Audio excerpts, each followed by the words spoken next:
Vamos a comenzar a conversar con Gustavo José Acevedo Berganza, alcalde distrital de Santa Ana, el segundo mayor distrito de El Salvador, a quien por supuesto agradecemos su presencia en Al Vuelo. Alcalde, ¿cómo está?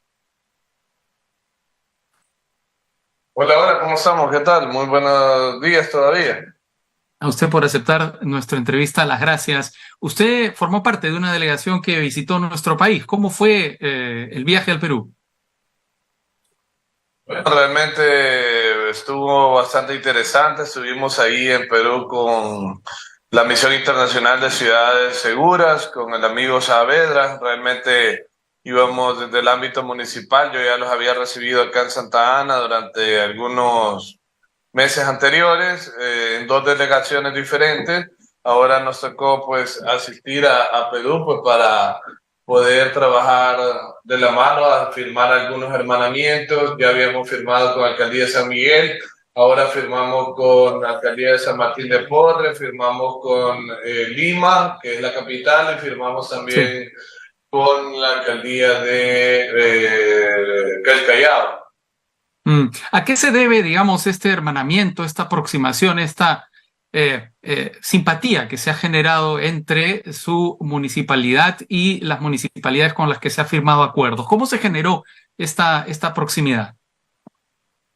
Bueno, como ya te comentaba hace un momento, en los meses anteriores, en febrero, la Misión Internacional de Ciudades Seguras se desarrolló acá en El Salvador y se Ajá. ha desarrollado durante dos ocasiones durante este año, ya que, como tú sabes, a través del tiempo, El Salvador había sido conocido como uno de los países más peligrosos del mundo en donde no existe o no hay guerra civil o no existe ningún tipo de guerra religiosa. De alguna manera no existían enfrentamientos bélicos de carácter generado a través de naciones tampoco. Entonces, Ujú. conflictos eran internos, de los cuales la delincuencia estaba ganándole el terreno a la policía y a las fuerzas militares.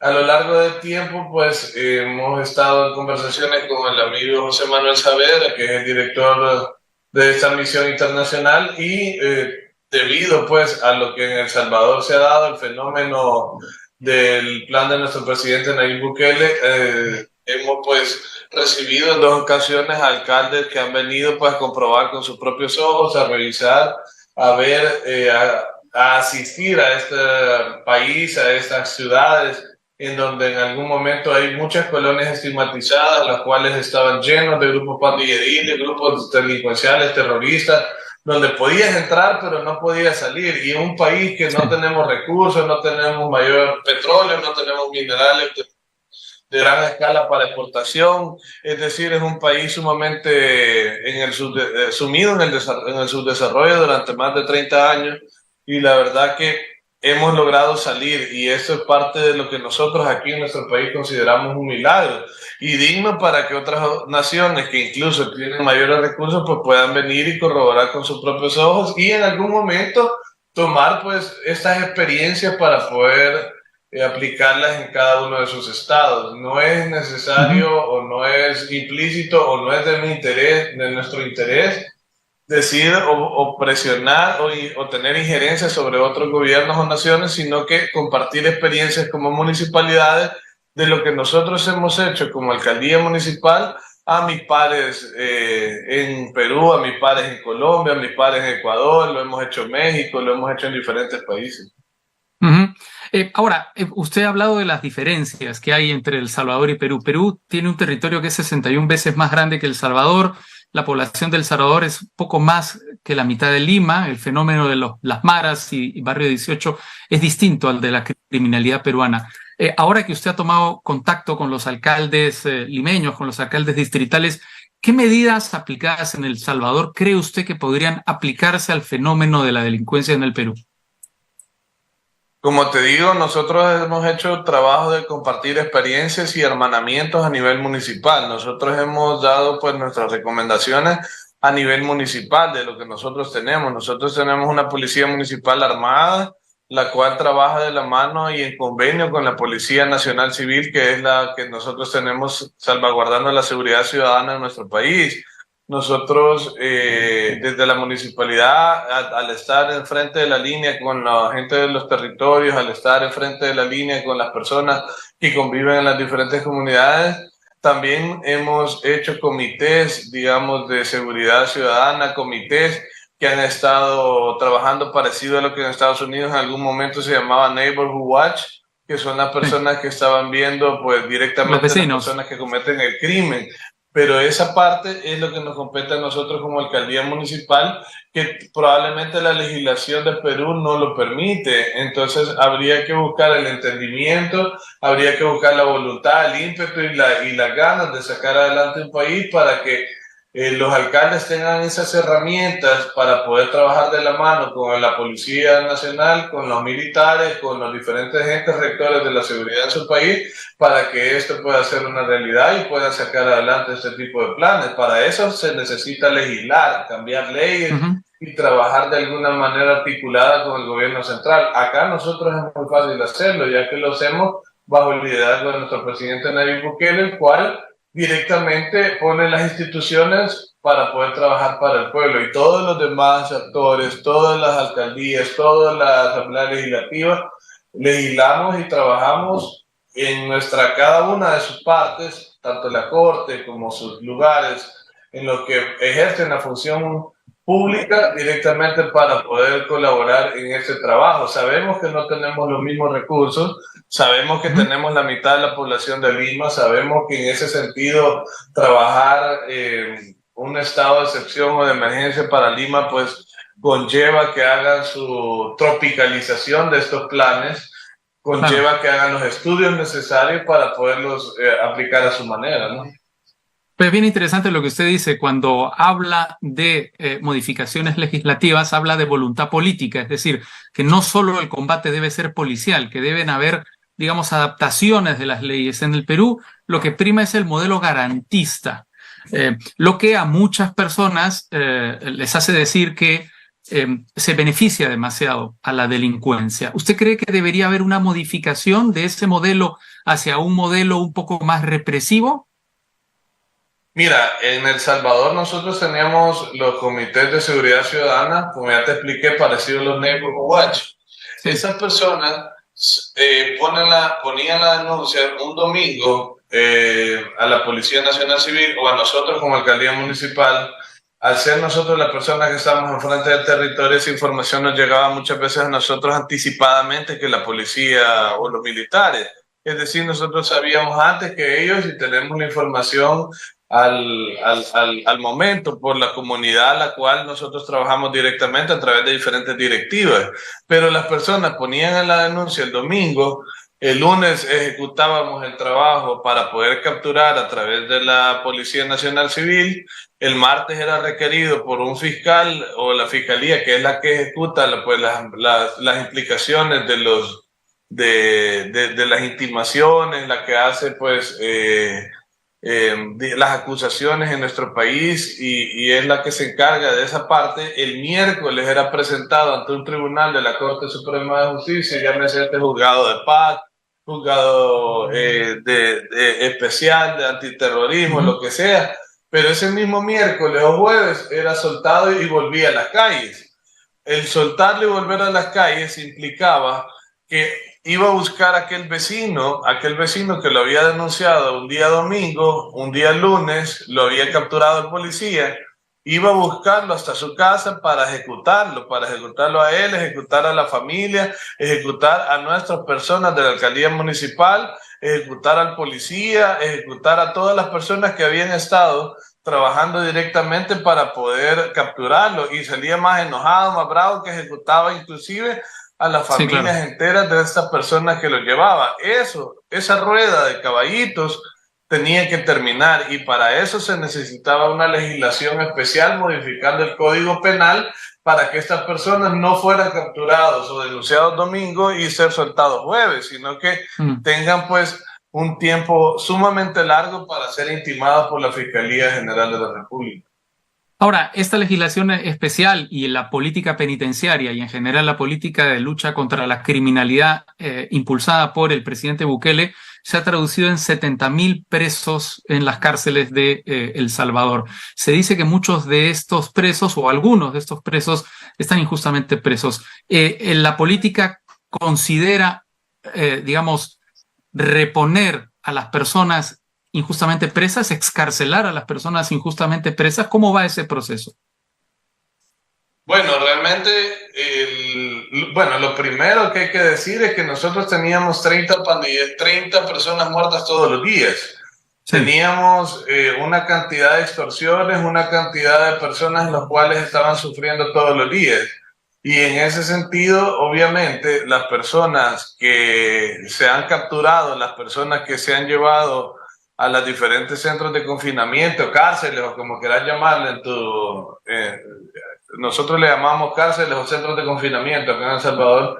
En ese sentido, son personas que estaban delinquiendo en las calles. Muestra de ello que ya no tenemos 30 homicidios diarios. El Salvador se encamina en este momento a cumplir 500 días sin tener homicidios en las calles de nuestro país. Eso significa que las personas que están adentro de estos centros de confinamiento, cárceles, estas personas eran los que estaban afuera cometiendo los delitos. Es decir, no se han metido angelitos, no se han metido inocentes, no se han metido personas que en algún momento se llamen, autodenominen. Acuérdate que a los ojos de la madre todos los hijos son inocentes y hay un montón de madres que salen en las noticias llorando y diciendo, mira, mi angelito lo agarraron preso. ¿Usted diría entonces que no hay ningún inocente preso? Que no hay ningún inocente preso actualmente en El Salvador. Hay personas que han sido amenazadas por grupos delincuenciales. Es decir, hay personas que en algún momento de la historia que viven en zonas por su infraestructura de comunidad, que viven en zonas donde la policía pasaba por esa casa antes que llegara pues a hacer un golpe contra las pandillas. Estas personas que vivían en estas casas eran amenazados por los grupos delincuenciales, llegaban los terroristas y les decían, mire, usted nos tiene que llamar, usted nos tiene que avisar cuando venga la policía, el ejército o las fuerzas de la alcaldía municipal para que nosotros no seamos sorprendidos por ellos. Entonces, si no, le vamos a matar a sus hijos, a su abuela, a su hermana, y así sucesivamente eran amenazados. Estas personas, al brindar información a los grupos pandilleriles, algunos de ellos han sido capturados, pero han demostrado que tenían denuncias anticipadas, han demostrado que tenían amenazas, han demostrado ser personas de bien, han demostrado ser personas que trabajan por el bien del país, y muchas de esas personas que han estado bajo amenazas y en algún momento han sufrido esta situación de las pandillas y que en algún momento obligadamente tenían que entregar información a las pandillas porque si no los iban a matar a ellos porque el código no los protegía. Esas personas inclusive no solamente se han tratado como inocentes, sino que se han liberado y se han puesto pues en lugares especiales de protección para que no sean en ningún momento alcanzados por los grupos delincuenciales. O sea, es decir, también se están protegiendo a ese tipo de personas que en algún momento fueron capturados y que pasaban la información indirectamente bajo amenazas. Alcalde Acevedo, usted se reunió, entre otras autoridades, con el alcalde de Lima, Rafael López Aliaga, que durante su campaña electoral prometió aplicar el Plan Bukele de lucha contra la inseguridad ciudadana, pero que en las últimas semanas dijo que el Plan Bukele era inaplicable a la realidad peruana. Ahora, salió de la reunión dando declaraciones en las que decía que sí, que había que aplicar el Plan Bukele para Lima y Callao.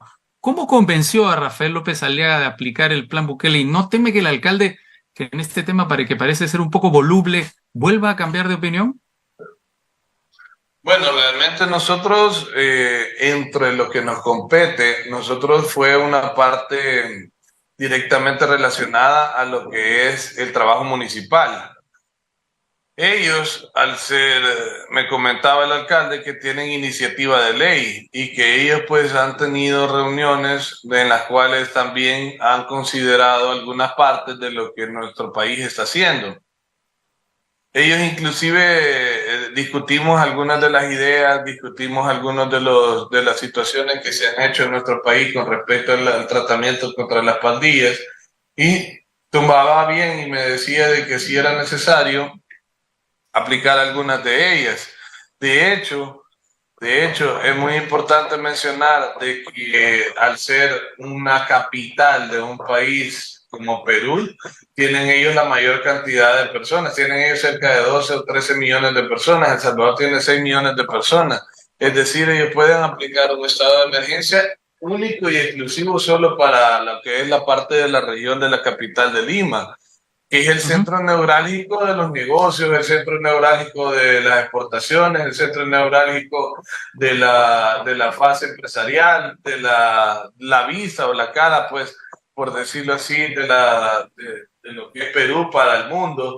Y muy probablemente a ellos les sea mucho más fácil poder aplicar este plan internamente. Yo creo que deben de aplicar las áreas que consideren convenientes para que Lima, sí, siendo su capital, no tenga ese problema tan grave de terroristas. Pero hay algo importante que decirle. Yo le dije a él algo que lo convencen, que le hace clic inmediatamente. Lima y tu país no están en este momento como El Salvador estaba. Ajá. Entonces, si no se aplican situaciones, si no se aplican voluntad política, si no se aplican condiciones o planes antidelincuenciales, llamarle plan Bukele, plan A, plan B, plan C, como quieras, si no le hacen ahorita mismo, si no toman acción, dentro de 15 años o 20 años van a estar peor que como nosotros estábamos, porque es un país que tiene recursos. Entonces eso lo llamó inmediatamente a buscar y tomar las acciones inmediatas para no caer en que después, dentro de 10 años, por estar teniendo pasividad, ustedes vayan a estar en una situación peor en la que nosotros estábamos. Este es el momento donde ustedes deben de aplicar este tipo de reglas. Cualquier plan que ustedes quieran mencionar, tomen las cosas buenas, tomen las cosas aplicables, tomen lo que les interese, tomen lo que pueden hacer y aplíquenlo, pero háganlo ya, porque dentro de 15 años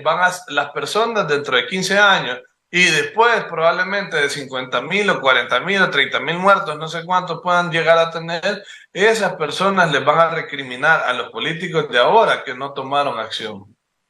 Ahora, de hecho, hace un par de días el presidente del Consejo de Ministros, Alberto Otárola, se presentó ante el Congreso para solicitar facultades legislativas extraordinarias para legislar sobre lucha contra la corrupción.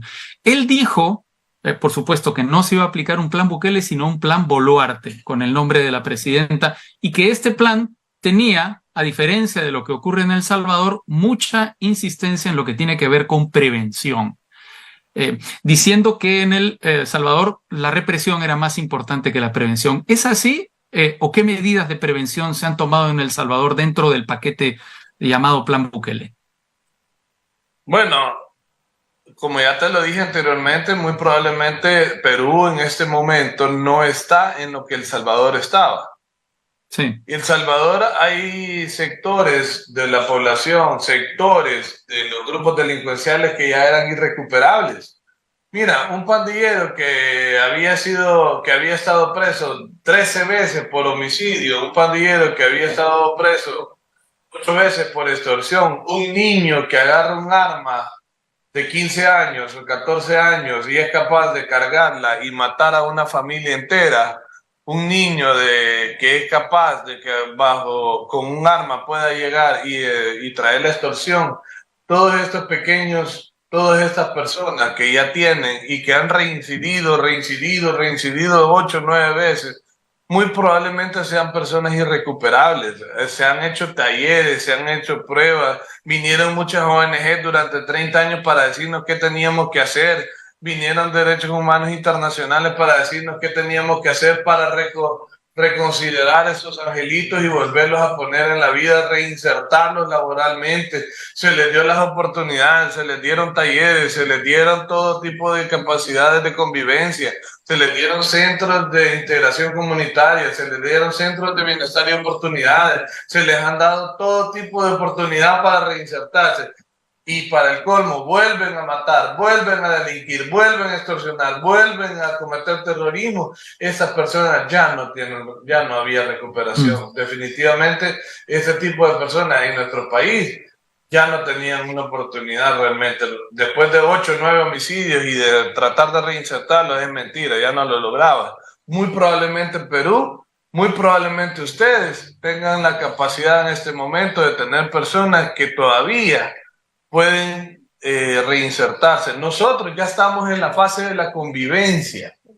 ¿Qué significa eso? Nosotros ya estamos tomando niños, jóvenes que vienen completamente nuevos y ajenos a los grupos delincuenciales, que no están bajo injerencias de ningún tipo y que los estamos criando para que sean el futuro de este país y que puedan sacar adelante este pulgarcito que tan abandonado Estado. Realmente eso es lo que nosotros tenemos de diferente. Nosotros ya estábamos jodidos literalmente, bien jodidos. Las pandillas estaban hasta dentro del Estado, adentro de la policía, dentro de los militares. Era increíble la cantidad de personas a las cuales las pandillas tenían injerencia.